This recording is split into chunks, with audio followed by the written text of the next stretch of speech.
Good morning, students. Class 11th in the running topic of periodic classification. Today I am going to start the periodicity in properties. And in lecture 1 we have discussed till the long form periodic table or periodicity in properties also. I am repeating again, what is the periodicity in properties? Means the repetition of the similar electronic configuration after a definite period is the cause of periodicity of the properties of the element. यानी एक जैसे गुण properties जो होती हैं किसके आधार पर, electronic configuration के आधार पर। जब हम एलिमेंट्स का इलेक्ट्रॉनिक कॉन्फ़िगरेशन करते हैं तो एक जैसी प्रॉपर्टीज़ अगर सामने आती हैं तो वही कारण बनती है किसका, पीरियोडिसिटी का। ठीक है जी। तो यहाँ जो पीरियोडिक प्रॉपर्टीज़ हैं, इम्पोर्टेंट पीरियोडिक प्रॉपर्टीज़ कल भी मैंने आपको डिस्कस की थी। उनमें से सबसे पहले क्या आता है, ऑक्सीडेशन नंबर। वैलेंसी भी है वैसे तो, क्योंकि जैसे भी आप इलेक्ट्रॉन को किसी भी एलिमेंट को आप क्या करते हैं, उसका इलेक्ट्रॉनिक कॉन्फ़िगरेशन करते हैं, तो जो लास्ट इलेक्ट्रॉन होता है वो जो जिस शेल के अंदर जाता है उसको वैलेंस शेल कहते हैं और उस इलेक्ट्रॉन को वैलेंस इलेक्ट्रॉन कहते हैं। जैसे एक एग्जांपल लेते हैं सोडियम। सोडियम का यदि आप इलेक्ट्रॉनिक कॉन्फ़िगरेशन करते हैं तो सोडियम का एटॉमिक नंबर होता है 11, यानी 281, 1s², 2s², 2p6, 3s1। तो यहाँ हमें पता लगता है कि जो इसका शेल है वो थर्ड है, एस ब्लॉक एलिमेंट है, और इसकी जो इनरमोस्ट सेल है उसके अंदर एक इलेक्ट्रॉन ऑक्यूपाई कर रहा है, इसलिए इसकी जो वैलेंसी है वो एक है। ऐसे ही सोडियम के बाद अगर हम क्या करें, इसी का दूसरा मेंबर लें और एक ग्रेडेशन देखें एक, तो सोडियम के बाद इस ग्रुप के अंदर, यानी ये फर्स्ट ग्रुप का एलिमेंट हुआ जिसको एल्कली मेटल्स कहते हैं। सोडियम के बाद आपका आता है पोटेशियम जिसका एटॉमिक नंबर होता है 19। यदि आप उसका भी इलेक्ट्रॉनिक कॉन्फ़िगरेशन करोगे तो उसकी भी आउटर मोस्ट सेल के अंदर क्या आएगा, एक इलेक्ट्रॉन आएगा। तो ये क्या है, that is the gradation in properties. तो इसकी भी वैलेंसी क्या होगी, एक ही होगी। तो इस तरीके से यदि हम, और अगर हमें पता करना है कि फर्स्ट ग्रुप के अंदर जितने भी एलिमेंट हैं, जैसे फर्स्ट ग्रुप के अंदर एलिमेंट आपके हो गए हलीना की रब से फरियाद, hydrogen, lithium, sodium, potassium, rubidium, caesium और फ्रेंशियम। ठीक है, इसका याद करने का जो फ्रेज़ है दैट इज़ हलीना की रब से फरियाद। ठीक है, इसके द्वारा आप इसको लर्न कर सकते हैं। ठीक है, इस तरीके से ही इन एलिमेंट्स को याद किया जाता है।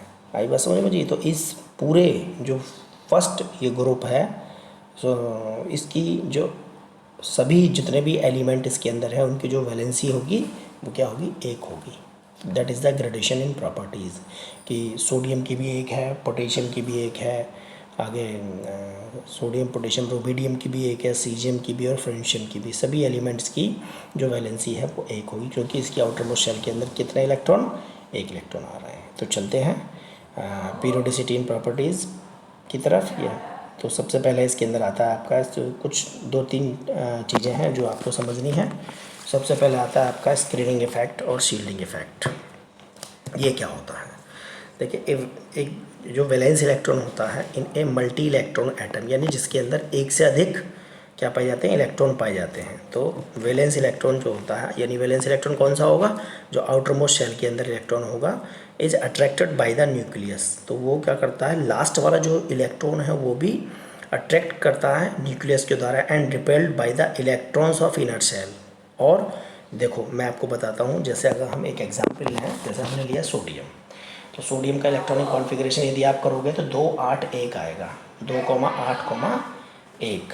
तो देखो सबसे लास्ट वाली शेल के अंदर है एक इलेक्ट्रॉन, उससे इनर मोस्ट के अंदर 8 इलेक्ट्रॉन को यदि आप डिस्ट्रीब्यूट करोगे sp-df में, तो s में 2 इलेक्ट्रॉन जाएंगे और p में 6 जाएंगे। तो जो लास्ट वाले इलेक्ट्रॉन हैं ये क्या करते हैं, उसको रिपेल करते हैं, उसको भगाते हैं, क्योंकि देखो लास्ट वाली शेल के अंदर आया एक इलेक्ट्रॉन।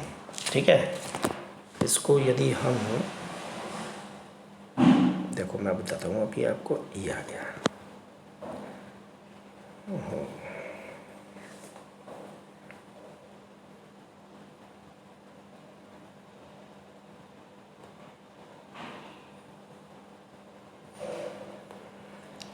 चलिए जी, देखिए देखो, अब मैं बताता हूँ आपको। ये रहा आपका न्यूक्लियस, ठीक है, ये हो गया आपका पहला शेल और ये हो गया आपका दूसरा शेल, ठीक है।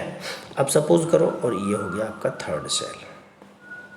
सोडियम की बात कर रहे हैं तो इसमें एक इलेक्ट्रॉन आएगा यहाँ पे और इसके अंदर 8 होंगे, ठीक है।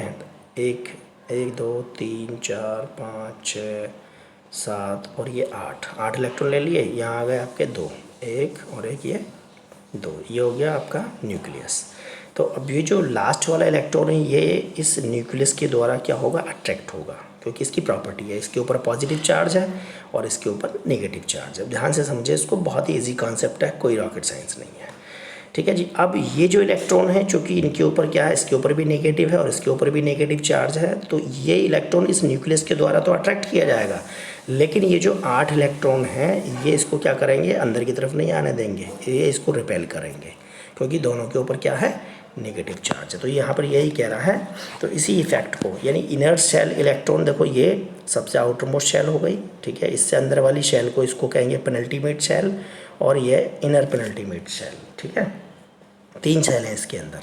तो ये क्या कहता है, यही the combined effect of this attractive and repulsive force acting on the valence electron experiences less attraction from the nucleus. यानी मैंने बताया ना, इसके कारण से क्या होगा, लेस अट्रैक्शन होगा न्यूक्लियस के द्वारा, and this is called the shielding और स्क्रीनिंग इफेक्ट। इसी को हम क्या कहते हैं, शील्डिंग इफेक्ट। क्योंकि ये जो इलेक्ट्रॉन है आउटर मोस्ट शेल के अंदर, ये न्यूक्लियस के द्वारा तो अट्रैक्ट किया जाएगा, लेकिन अपने जो साथी इलेक्ट्रॉन हैं उनके द्वारा उसको रिपेल किया जाएगा। That effect is known as shielding effect or screening effect, and the magnitude of the screening effect depend upon the number of inner electron। किसके ऊपर डिपेंड करते हैं, कितने इलेक्ट्रॉन उसके अंदर, कितने इलेक्ट्रॉन उसके अंदर हैं, ठीक है जी। तो वो तो क्या आ गया, ये आ गया। उसके बाद आता है आपका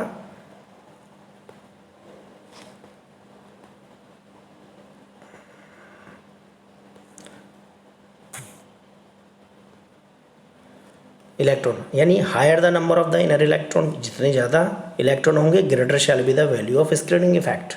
उसकी जो shell, greater shell be the value of screening effect, उसका स्क्रीनिंग इफेक्ट क्या होगा, ज़्यादा होगा। And the screening effect constant is represented by the symbol sigma, ठीक है, is determined by the Slater's rule. इसको हम किसके द्वारा, स्लेटर रूल के द्वारा डिटरमाइन करते हैं। रूल क्या है, रूल है the magnitude of screening constant in the case, ठीक है जी, screening constant in the case of s and p block element increases in a period as well as in a group as the atomic number increases. यानी जैसे जैसे परमाणु क्रमांक बढ़ता है तो किसके केस में, एस और पी ब्लॉक एलिमेंट के केस में क्या बढ़ती हैं, पीरियड्स, और ग्रुप की संख्या क्या करती है, बढ़ती चली जाती है।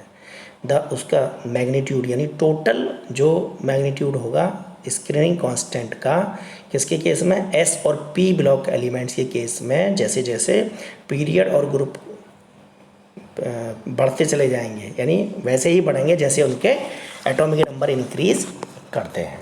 सेकंड है जी आपका इफेक्टिव न्यूक्लियर चार्ज। ये भी किसके कारण से है, स्क्रीनिंग इफेक्ट के कारण से। ये due to screening effect the valence electron experiences less attraction. जो वैलेंस इलेक्ट्रॉन कौन से बताए मैंने, आउटर मोस्ट शेल के अंदर जो इलेक्ट्रॉन होंगे उनको हम वैलेंस इलेक्ट्रॉन कहेंगे। This brings decrease in the nuclear charge. तो इनका क्या हो जाता है, न्यूक्लियर चार्ज घट जाता है, actually present on the nucleus. जो कहाँ प्रेजेंट होता है, न्यूक्लियस के ऊपर प्रेजेंट होता है। And the reduced nuclear charge is termed effective nuclear charge and is represented by Z.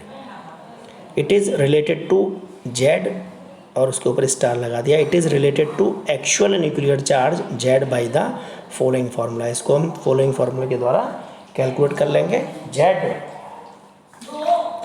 Z star is equal to Z minus sigma, ठीक है जी।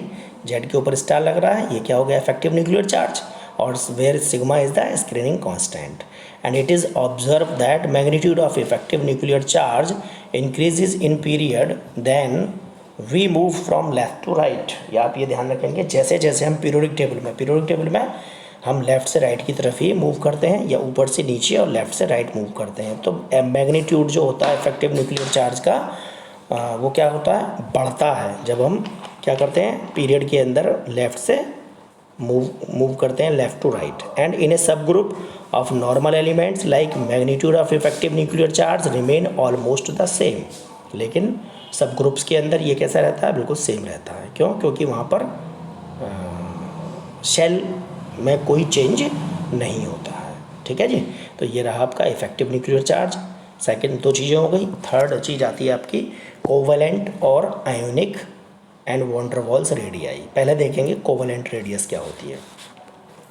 The radius of an atom is the distance between the centre of its nucleus and electrons in the last orbit. बात समझ में आई या नहीं आई? देखो इसको भी मैं आपको बताता हूँ। ये क्या कहता है, ये आ गया आपका कोवलेंट आयोनिक और वॉन डर वाल्स रेडियस।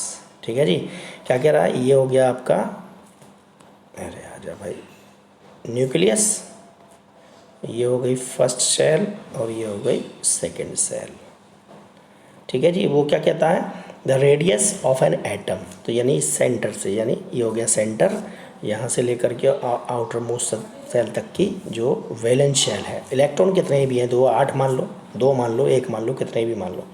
इसके अंदर 2 इलेक्ट्रॉन मान लेते हैं, चलो ठीक। इसके अंदर भी कितना आ जाएंगे, 2, यानी ये बेरिलियम की स्ट्रक्चर हो गई एक तरीके से, atomic structure of beryllium.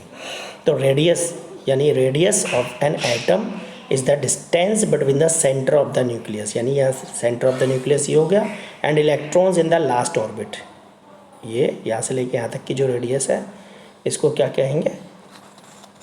According to the quantum mechanics there is no certainty about the exact position of electrons at any time. अगर थियोरेटिकली देखें, an electron at one time में be very close to the nucleus, electron जो होता है वो बहुत ज़्यादा close में होता है न्यूक्लियस के, while at the other time it may be far away from the nucleus. लेकिन दूसरी परिस्थितियों में क्या हो सकता है, दूर भी हो सकता है। In spite of these limitations we need to have some operational definitions of the term that is atomic radius.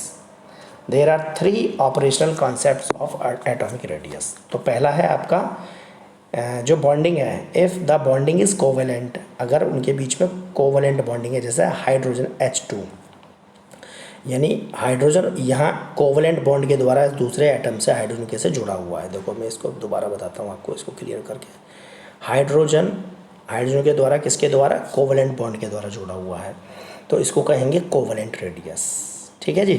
3 तरीके से पैरामीटर्स हो सकते हैं। If the bonding is ionic, यानी अगर जैसे एग्जाम्पल ले लें आप आयोनिक का KCl, पोटेशियम क्लोराइड, यानी यहाँ पोटेशियम किसके द्वारा, क्लोरीन के द्वारा जुड़ा हुआ है, किसके द्वारा, आयोनिक रेडियस के द्वारा, यानी पोटेशियम 1 इलेक्ट्रॉन को लूज़ करेगा और ये 1 इलेक्ट्रॉन को लेगा। ठीक है। तो इनके बीच में क्या हो गई, आयोनिक रेडियस हो गई। ठीक है जी। यहाँ पर हो गई आपकी कोवेलेंट रेडियस। क्लियर। और if the 2 atoms are not bonded by a chemical bond. तीसरा तरीका क्या है, इसको बिल्कुल क्लियर कर देते हैं। तीसरा तरीका है वॉन डर वाल्स रेडियस, यानी ये किसके अंदर मिलेगी, नोबल गैसेस के अंदर मिलेगी। नहीं, या ना तो वो कोवेलेंट बॉन्ड के द्वारा जुड़ा हुआ, ना वो आयनिक बॉन्ड के द्वारा जुड़ा हुआ, वो जुड़ा हुआ है वॉन डर वाल्स, जो कि बहुत ही वीक टाइप ऑफ फोर्सेस होते हैं। तो सबसे पहले आती है आपकी कोवेलेंट रेडियस। ठीक है। कोवेलेंट रेडियस को डिस्कस करते हैं, क्या होती है। It is half of the distance between the nuclei of 2 like atoms bonded together by single bond. Single bond के द्वारा जो एटम्स क्या होते हैं, जुड़े होते हैं, जैसे इसके यहाँ से लेके यहाँ तक। ठीक है। इसकी जो रेडियस होगी इसका आधा, इसको हम क्या कहेंगे, कोवेलेंट रेडियस कहेंगे।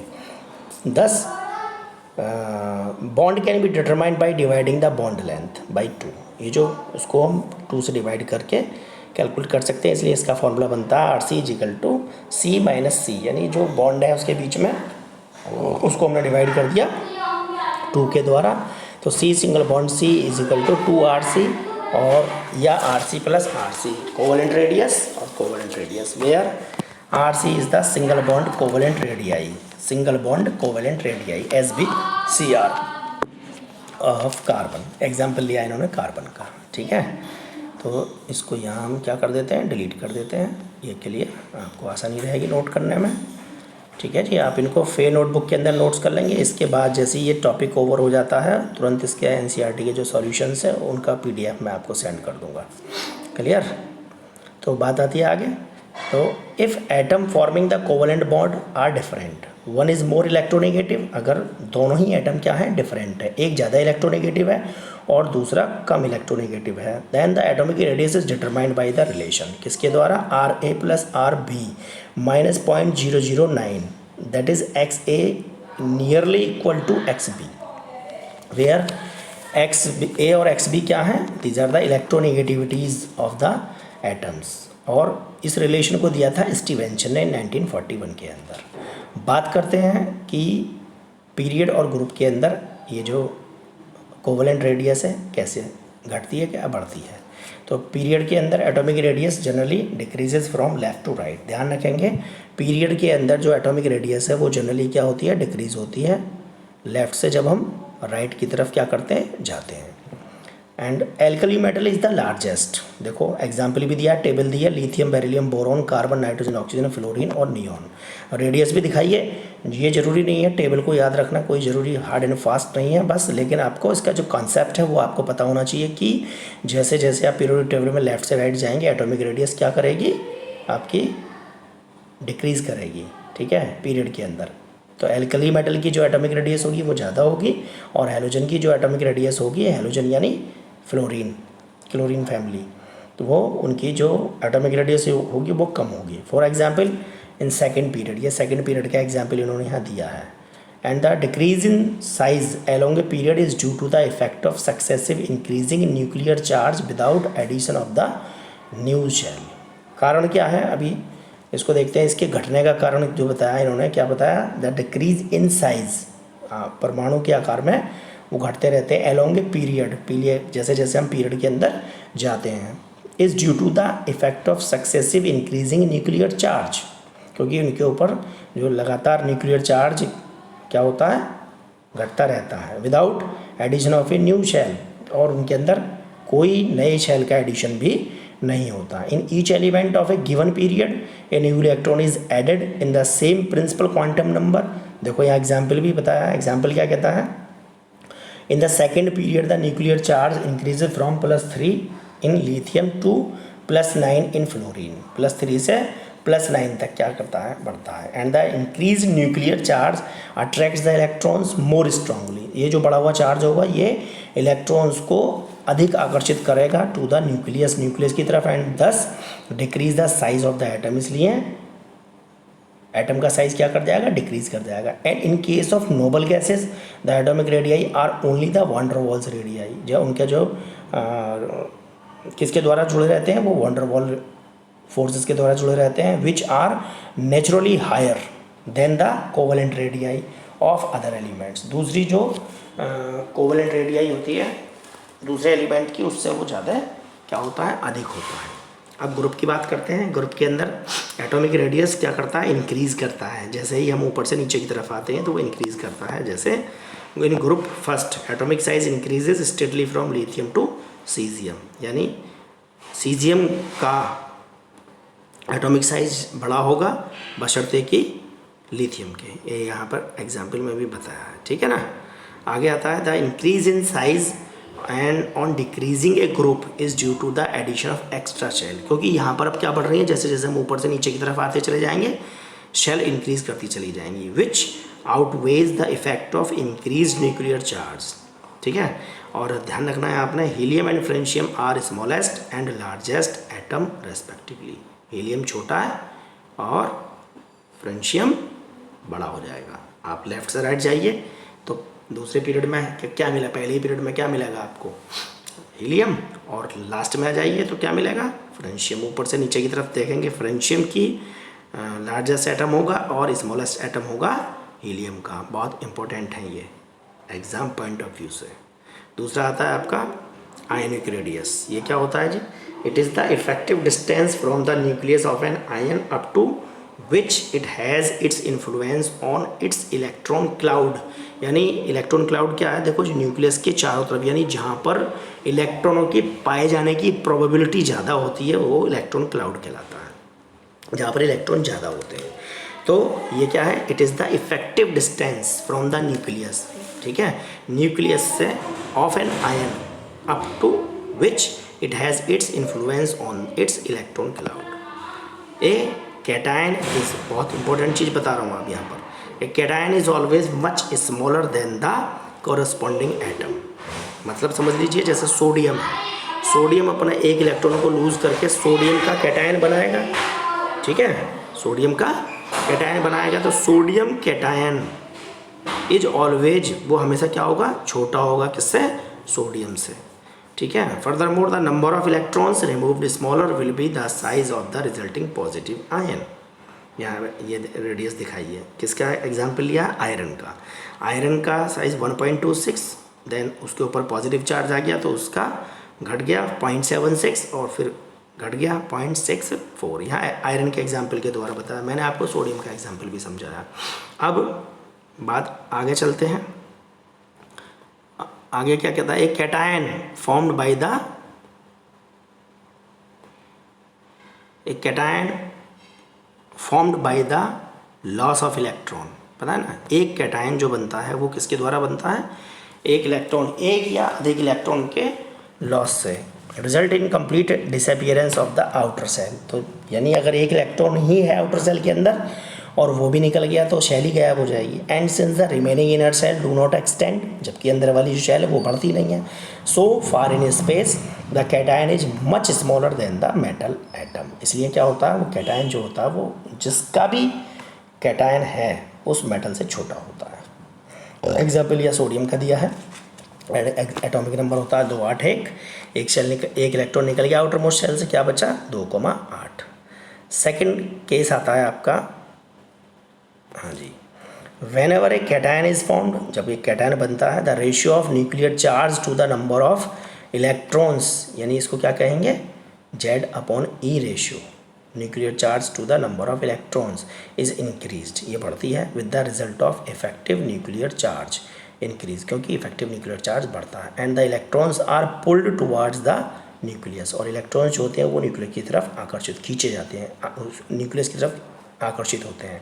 Consequently the cation becomes smaller, इसके कारण से, ये क्वेश्चन है इनके ऊपर बेस्ड, ऐसा ही नहीं है कि ये आपको ऐसे ही बताए जा रहे हैं, इसके कारण से जो कैटायन है उसका साइज छोटा होता है। And anion is always larger than the corresponding atom. अब इसका अपोजिट कर दीजिए, कैटायन छोटा है तो एनायन क्या होगा, बड़ा होगा। जैसे क्लोरीन का एग्जाम्पल ले लीजिए, क्लोरीन या आयोडीन का यहाँ पे दिया है, आयोडीन का एटॉमिक रेडियस ऑफ आयोडीन वो होती है 1.23 और ionic radius of I minus, एक इलेक्ट्रॉन ले लेगा जैसे ही तो किस में चेंज हो जाएगा, नेगेटिव आयन के अंदर, वो हो जाती है 2.16।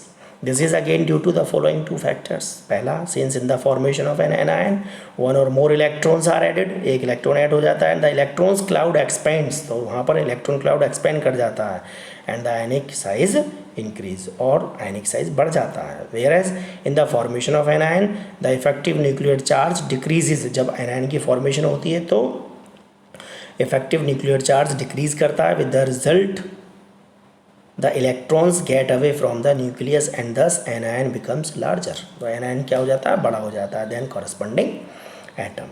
ठीक है जी, तो ये बात रही आपकी आयनिक रेडियस की। उसके बाद आपका आता है इन case of isoelectronic ions, isoelectronic यानी जिनके पास एक नंबर ऑफ इलेक्ट्रॉन्स क्या हो, एक जैसे हो, ions having same number of electrons but different nuclear charge, लेकिन उनके ऊपर क्या न्यूक्लियर चार्ज अलग अलग हो, उसको हम कहेंगे आइसोइलेक्ट्रॉनिक।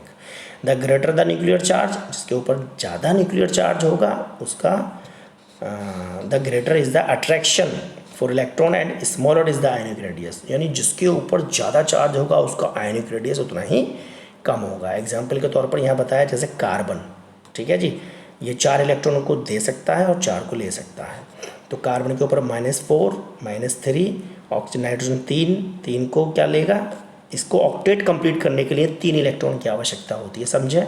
इलेक्ट्रॉनिक कॉन्फ़िगरेशन नाइट्रोजन का होता है 2,5, तो 3 इलेक्ट्रॉन चाहिए इसको ऑक्सीजन को 2 चाहिए, फ्लोरीन को 1 चाहिए। नियॉन के पास ऑक्टेट कंप्लीट है तो इसके ऊपर कोई चार्ज नहीं है। सोडियम के ऊपर प्लस आ गया, मैग्नीशियम के ऊपर 2 आ गए, 2 इलेक्ट्रॉनों को लूज़ करता है। देखो जिनके ऊपर पॉजिटिव चार्ज हैं ये किसकी हैं, कैटायन की हैं, और जिनके ऊपर नेगेटिव चार्ज है ये एनायन की आयनिक रेडियस हैं। तो क्लोरीन +7 दिखा रहा है यहाँ पर, ठीक है। फॉस्फोरस +5, सल्फर +6 और क्लोरीन के पास +7। आई बात समझ में जी।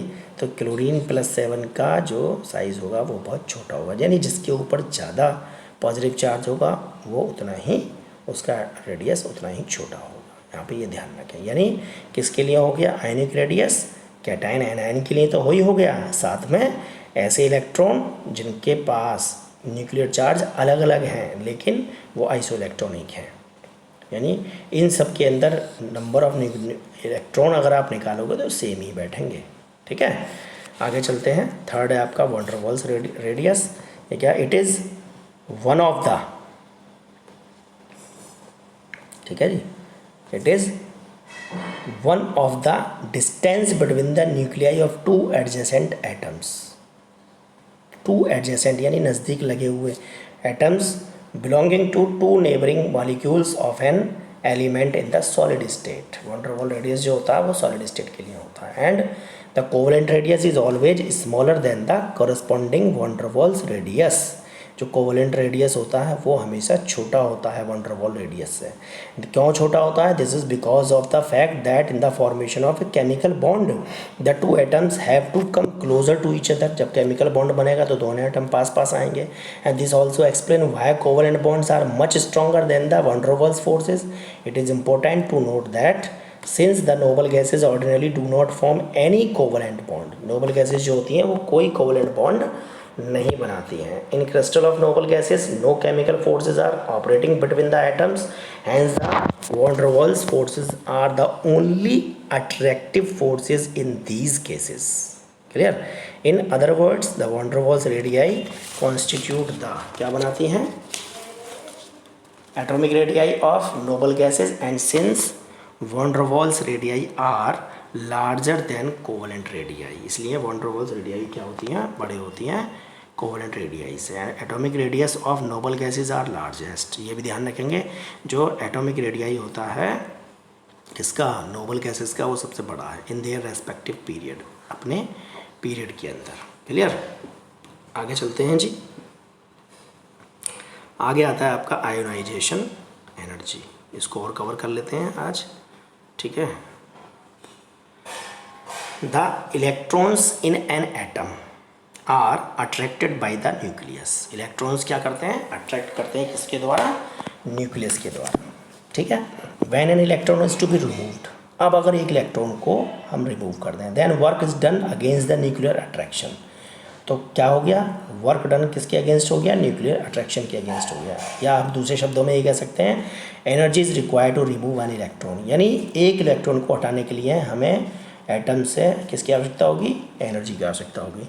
तो to understand the detail of chemical behaviour, ठीक है, इसको समझने के लिए, आई बात समझ में जी, of an element we must have an indication of the energy with which an atom binds its electron. हम एनर्जी को स्टडी करते हैं जिसके द्वारा इलेक्ट्रॉन्स उस एटम के अंदर बंधे हुए हैं। इसको हम क्या कहेंगे, this is the measurement of ionisation potential और आयोनाइजेशन एनर्जी। हम उसको क्या कहेंगे, आयनन विभव कहेंगे, आयोनाइजेशन पोटेंशियल और आयोनाइजेशन एनर्जी कहेंगे। और कैसे डिफाइन करेंगे इसको, the energy required to remove an electron from the outermost orbit, यानी एक या अधिक इलेक्ट्रॉनों को रिमूव करने के लिए आउटर मोस्ट ऑर्बिट से जितनी एनर्जी की आवश्यकता होती है किसी भी एक आइसोलेटेड गैसियस एटम से ग्राउंड स्टेट के अंदर, उसको हम क्या कहेंगे, आयोनाइजेशन पोटेंशियल कहेंगे। एंड इसको हम इलेक्ट्रॉन वोल्ट के अंदर या किलो कैलोरी पर ग्राम एटम के अंदर रिप्रेजेंट करते हैं। In an atom the energy required to remove first electron from a gaseous atom is called first ionisation energy. अगर हम एक इलेक्ट्रॉन को रिमूव कर रहे हैं तो उसको फर्स्ट आयोनाइजेशन पोटेंशियल कहेंगे, ठीक है जी। and the energy required to remove one electron from a unipositive ion to form a bipositive ion is called second ionization energy।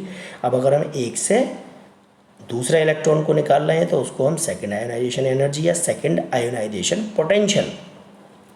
Second ionisation energy is higher than the first. अब ये भी ध्यान रखेंगे second का जो मान होता है पहले से अधिक होता है। एंड रीज़न क्या है इसके पीछे?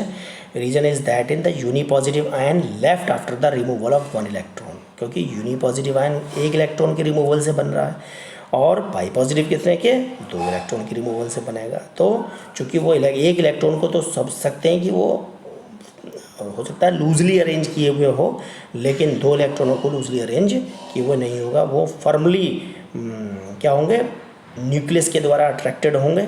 तो उसको निकालने के लिए हमें ज़्यादा एनर्जी की आवश्यकता होगी, इसलिए जो सेकंड आयोनाइजेशन एनर्जी होती है वो फर्स्ट से अधिक होती है। जैसे यहाँ पर दिखाया देखो, एक हमने इलेक्ट्रॉन गैसियस एटम ले लिया ए, इससे एक इलेक्ट्रॉन निकल गया तो उसके ऊपर आ गया एक पॉजिटिव चार्ज, यानी फर्स्ट आयोनाइजेशन एनर्जी बन गई। अब यहाँ से एक इलेक्ट्रॉन और रिमूव कर दिया, that is second ionisation energy. अब सेकंड से एक इलेक्ट्रॉन और रिमूव कर दिया, that is third ionization energy. तो यहाँ पर थर्ड आयोनाइजेशन एनर्जी की वैल्यू सेकंड है और सेकंड की वैल्यू फर्स्ट से अधिक होगी। ठीक है, आगे आता है आपका variation of ionisation energy in periodic table. यानी अगर हम इनको डिस्कस करें किसके अंदर? पीरियड और ग्रुप के अंदर, तो इसके ऊपर क्या इम्पैक्ट, क्या इफेक्ट पर रहता है?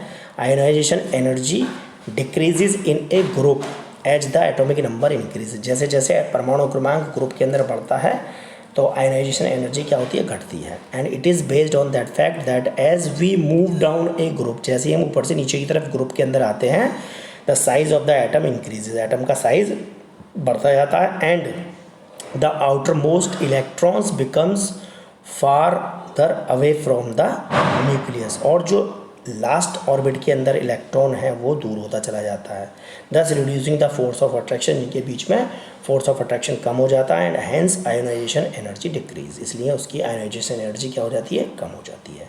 यहाँ पर पहले ही ग्रुप का एग्जाम्पल लिया है हमने, lithium, sodium, potassium, rubidium, caesium. आप केवल फैक्ट जो इसका क्या है बेसिक चीज़ें उसको याद रखेंगे, हमें वैल्यूज से मतलब नहीं है। जैसे यहाँ टेबल दी हुई है, हमें वैल्यू याद नहीं करनी है। लिथियम की 5.4 इलेक्ट्रॉन वोल्ट, सोडियम की 1 इलेक्ट्रॉन वोल्ट, पोटेशियम की 4.3, रुबिडियम की 4.2 और सीजियम की 3.9 इलेक्ट्रॉन वोल्ट। ठीक है जी, हमें इससे मतलब नहीं है, ये वैल्यूज़ हमें याद नहीं करनी है। बस आपको ये देखना है कि जब आप ग्रुप के अंदर ऊपर से नीचे की तरफ आएंगे तो ये क्या करेगा? डिक्रीज़ करेगा। क्यों? क्योंकि शेल का साइज़ क्या करता है? इंक्रीज़ करता है। ठीक है, next ionisation energy increases along a period, increase करती है पीरियड में with increase in atomic number. जैसे जैसे एटॉमिक नंबर बढ़ते हैं, क्योंकि पीरियड में भी आप 1 से लेकर के और किसी भी पीरियड में आप 1 से लेकर के और 18 तक जाएँ या 8 तक जाएँ, तो वहाँ पर जैसे जैसे एटॉमिक नंबर आपका इंक्रीज़ करेगा वैसे वैसे क्या आयोनाइजेशन एनर्जी भी इंक्रीज़ करेगी। Ionisation energy as well as ionisation potential. And this is due to the size of atom since it decrease along a period, क्योंकि size of atom along a period क्या होता है? Decrease करता है। And outermost electron are most strongly attracted by the nucleus and hence more energy is required to remove the electron. अधिक energy की आवश्यकता होती है यहाँ से इलेक्ट्रॉन को निकालने के लिए। इसलिए अगर हम केस में देखें तो लास्ट जो ग्रुप है 18 ग्रुप, उसके अंदर आपकी आती हैं इनर्ट गैसेस। ठीक है जी, क्या आती हैं? इनर्ट गैसेस आती हैं। तो neon, lithium, beryllium, boron, carbon, nitrogen, oxygen, fluorine और नियॉन। नियॉन का जो आयोनाइजेशन पोटेंशियल है, आयोनाइजेशन एनर्जी है, वो सबसे अधिक होगी। Third, ionization energy of inert gas are greater than that of their intermediate neighbour. तो it is due to their complete octet, क्योंकि उसका ऑक्टेट क्या होता है? कंप्लीट होता है। उसके ऑक्टेट के अंदर 8 इलेक्ट्रॉन पूरे होते हैं। Configuration which is highly stable, और बहुत ज़्यादा स्टेबल होता है। Therefore it is very difficult to remove an electron from the outermost orbit of an inert gas. पूछा जा सकता है कि इनर्ट गैस का आयोनाइजेशन पोटेंशियल अधिक क्यों होता है? तो उसका कारण ये है क्योंकि वहाँ से हमें, चूँकि लास्ट में 8 इलेक्ट्रॉन हैं और वहाँ से इलेक्ट्रॉन निकालने में हमें अधिक एनर्जी की आवश्यकता होगी, इसलिए उसका आयोनाइजेशन पोटेंशियल अधिक होता है। ठीक है जी, आगे आता है आपका बहुत ही इंपॉर्टेंट चीज़ है, factors affecting the value of ionisation energy. कौन कौन से ऐसे कारक हैं जो इसकी वैल्यू को प्रभावित करते हैं।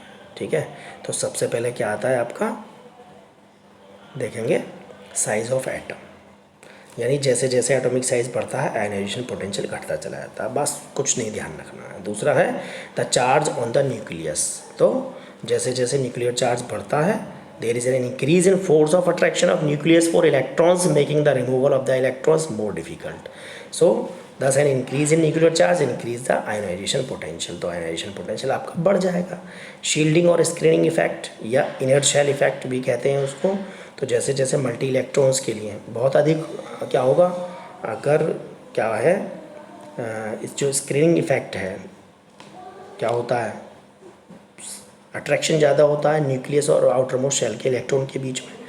ठीक है जी, तो जो बाहर वाले इलेक्ट्रॉन है वो उसको रिपेल करते हैं, जबकि जो न्यूक्लियस है वो उसको अट्रैक्ट करता है। ठीक है, तो ये क्या होता है यहाँ पर, the valence electron in a multi electron atoms are pulled by the nucleus but are repelled by the electrons of the inner shell and the valence electrons therefore do not experience the total pull of the nucleus. Instead the total pull of the nucleus is reduced by the electrons in inner shells, and this effect is of reducing the force of attraction of nucleus by the inner shell is called screening effect। तो इसी को हम क्या कहते हैं, screening effect कहते हैं। ये अभी हमने पीछे पढ़ा, जैसे this effect is exhibited maximum by S2sp6 the most stable shell, यानी इनर्ट्स की बात कर रहे हैं। Therefore the ionization energy of K is much less than the potassium is much less than the copper. जैसे यहाँ पर इलेक्ट्रॉनिक कॉन्फ़िगरेशन दिखाया पोटेशियम, यहाँ पर लास्ट में क्या आएंगे 4s1, और यहाँ कॉपर के भी इलेक्ट्रॉन कहाँ जाएंगे 4s1 के अंदर जाएंगे, लेकिन इसकी आयोनाइजेशन एनर्जी पोटेशियम की अधिक है। ठीक है, while that of copper, copper की आयोनाइजेशन एनर्जी और पोटेशियम की 4.33 इलेक्ट्रॉन वोल्ट है, जबकि कॉपर की क्या है 7.72 इलेक्ट्रॉन वोल्ट है। This is due to a large screening effect of S2 और sp6। यहाँ पर तीसरे शेल के अंदर देखिए S2 sp6, ठीक है, और d ऑर्बिटल भी है। Penultimate orbit in K while S2 sp6 d10, यानी आउटर मोस्ट शेल तो आ गया 4s1 s में जा रहा है, जबकि पेनल्टीमेट पोटेशियम में किस में जा रहा है S2 sp6 में जा रहा है, और कॉपर में S2 sp6 और डी भी आ रहा है। तो penultimate orbit in copper which exhibit little screening effect. ठीक है, उसका स्क्रीनिंग इफेक्ट क्या होगा, कम होगा। सो ये क्या है, दीज आर द फैक्टर्स। और चौथा आपका टाइप्स ऑफ इलेक्ट्रॉन्स इन्वॉल्व्ड। तो ionization energy also depends upon the type of, किसके ऊपर, sp, d और f which are to be removed. s electron की बात करें, s electrons are closer to the nucleus, s वाला जो शेल है वो बहुत नज़दीक में, and are more tightly held as compare to p, d और f। तो इसका अगर हम क्रम देखें डिक्रीजिंग ऑर्डर तो क्या हो जाएगा sp, d, f, यानी s को वो फर्मली क्लोज किए हुए हैं, पकड़े हुए हैं, बांधे हुए हैं। ठीक है जी, और पांचवा आ जाता है आपका कंप्लीटली फिल्ड और हाफ फिल्ड शेल, ये भी बहुत इंपॉर्टेंट है। ठीक, कंप्लीटली फिल्ड और हाफ फिल्ड सब सेल्स, यानी यहाँ लगाया हमने हुंड्स प्रिंसिपल, कंप्लीटली फिल्ड और half filled orbitals are more stable, पीछे हमने ये बताया था हुंड्स प्रिंसिपल के अंदर। Therefore it is comparatively difficult to remove the electron, वहाँ से इलेक्ट्रॉन को रिमूव करना बहुत ज़्यादा टिपिकल है। And these shells the ionization energy of beryllium कितना है 9.3 electron volt is more than the boron 8.3 electron volt. अब बेरिलियम का इलेक्ट्रॉनिक कॉन्फ़िगरेशन कीजिए 1s2 2s2, because beryllium has 2s2 configuration of the outermost orbit which is fully filled. Similarly nitrogen 14.6 electron volt has more ionization. ये question है NCERT के अंदर कि beryllium का boron से अधिक होता है, नाइट्रोजन का फॉस्फोरस से अधिक होता है, because nitrogen has outermost shell configuration 2s2 2p3, half filled आ गया, वो है फुल फील्ड का एग्जाम्पल, ये हाफ फील्ड का है, in which P shell is half filled and is more stable. Similarly ionization energy of magnesium is more than aluminium, क्योंकि magnesium में क्या जा रहा है aluminium, and that of P is more than S. तो ये क्वेश्चन हैं इसके ऊपर, तो आप क्या ध्यान रखेंगे, फुल फील्ड और हाफ फील्ड का भी ध्यान रखेंगे। अब यहाँ क्या दिया example, relative ionization energies IE1 and IE2 of the second period of the element. ठीक है, ये दिया है, इसको आप याद रखेंगे, ये ऐसे पूछे भी जाते हैं, अभी इस बार क्वेश्चंस आएंगे भी आपको इसके जैसे।